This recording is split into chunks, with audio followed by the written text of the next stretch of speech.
Hey, Shep, how you doing today? Great. Aloha, Dustin. It's great to be speaking with you. Yeah, good to be talking to you. Excellent. Well, can you tell the listeners a bit about the new book you got coming out? They call me Supermensch. A lot of people familiar with the film, but what's the book like? What are we in for? The book is sort of a behind-the-scenes look. I call it a backstage pass to the worlds of film, food, and rock and roll. And it tells a lot of the stories of my life and the what I tried to do in the book, both for myself and for my audience, was see if there was something in my life that maybe could be helpful to other people who want to follow the same journey that I followed, who want to be in a service business, who want to look in the mirror and be proud of themselves, try and be happy, although we all have hills and valleys. I think that I certainly satisfied myself. By the time the book was finished, I understood so much more about why I lived the life that I led, and so much more thankful to especially my dad for what he did for me. Well, yeah, with the career you've had and the longevity, all the stuff you've done, I'm sure it was interesting to kind of look back and reflect on all the stuff you've done. It's amazing, the story that you've had, for sure. Yeah, I don't know if I believed it. As I was reading the book, I couldn't have done all of this. This is crazy. No, but it's been an amazing life. I've been a very lucky guy. But I think, I said yes to a lot of stuff. I took chances. I was acutely aware of the fact that we all die at some point, and that it's important to try and make your dreams come alive while you're living, and to do stuff that you can be proud of. So I've spent so much time with people who in the last chapter of their lives regretted that they hadn't done so much stuff. Then I tried to make sure I wouldn't have those regrets, and I think that's an important lesson for everyone. That it's just life. It's going to end, and do stuff you're proud of. Yeah, absolutely. And Shep, I'm a huge Alice Cooper fan. Me too. Yeah, I mean, that's how I first found out about you. I mean, you've been working with him. It's got to be almost 50 years. Yeah, I think it's 47 years maybe or so without a contract. It's like flypaper. We can't get rid of each other. But it's been been really the greatest thing in my life is to be working with him. He really showed me what the strength in a relationship can be when you're allowed to fail, because I failed many times and he never beat me up for it. Well, can you tell us what exactly the job of a talent manager entails? I mean, I assume there's probably a lot of babysitting for certain artists, or a lot of paperwork, or what exactly goes into to the job? Yeah, I was very lucky. I never did the babysitting thing. But I think each artist has very, very, very different needs. It's really where maybe they have some weakness. You try and fill in the strengths, and weakness is not maybe the right word, but where they don't have expertise. But every artist is different. In the case of an Alice Cooper or a Teddy Pendergrass, I would help write the shows. I would light the shows. I was very involved with that hour and a half on stage, beginning to end. And that was a lot of my value to them. Still to this day with Alice, that's my value. And that was my value to a lot of my artists. And in the case of Luther Vandross, he would not let me see the first 2 weeks of his new shows because he wanted me to see a perfect show.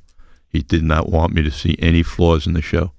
So that's as radically opposed from one artist to the other as you can get. So my job, which I perceived as getting an artist a standing ovation, was my most important skill set that I brought to the table.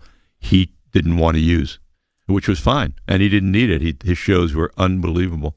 So I think in each case, there's a level of manager who, yes, just get the Coca-Colas, and that you can do for every artist. But then there's a level of manager who really is a partner in the career.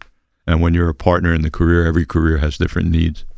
Well, Shep, I've always heard how nice of a guy you are personally, but the music business you always kind of figure is a bit cutthroat.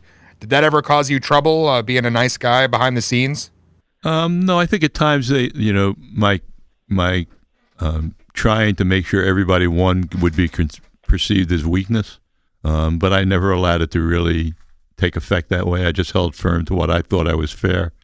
If someone had a different view of it or viewed it as weakness, I held firm. I wasn't weak. I was just fair. I wanted it to be a win-win situation. So if I could take advantage of someone, I chose not to. But if someone was taking advantage of me, I didn't let them. And I was always acting on behalf of my artist. So when I say me, I was lucky enough to have artists who would love me. I remember, and I would always say to the artist, the best thing you can do for your career is allow the other people to win. Your career will go up and down. When you're coming down, they'll pick you back up. And I remember one of the first moments I had like that was the first outdoor show that Alice headlined in Florida. The opening act was Montrose with Sammy Hagar. And they got $500. And there was a tornado or a hurricane, and the stage got blown away, and we couldn't do the show. And at that point, Alice was about a $3,500, $4,000 a night act. So we could afford our motel room even if we didn't get paid. We could eat. But I knew the opening act, when you're getting $500, if you don't get paid, that's case money. So I went to Alice and I said, we don't have to give him any money. We're not getting paid, so this is going to cost us $5. But the guys drove in. They don't have money for a motel. Is this really what we want to build our career on, is hurting other people? And we gave them their $500, and it's 45 years later, and Sammy's one of my best friends, and we did Cabo Wabo together, and I just called him up. I said, Alice needs somebody for his benefit December 3rd. I'll be there. And that's the way life should work. You should take care of each other. That's my view.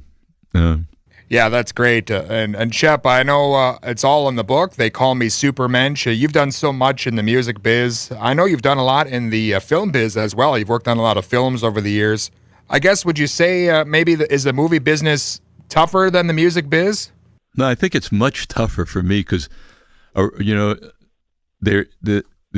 make a record, to go on tour, it's 20 people. To make a movie, it's 150, and everybody moving in the same direction. So in some ways, much more difficult, much more by committee, which was never my favorite, but very exciting. For me, I never looked at myself as a filmmaker. I was a service industry supporting the artist. So when one of our first movies was Stop Making Sense. We never went on set. We let them do what they do. And David Burns was brilliant.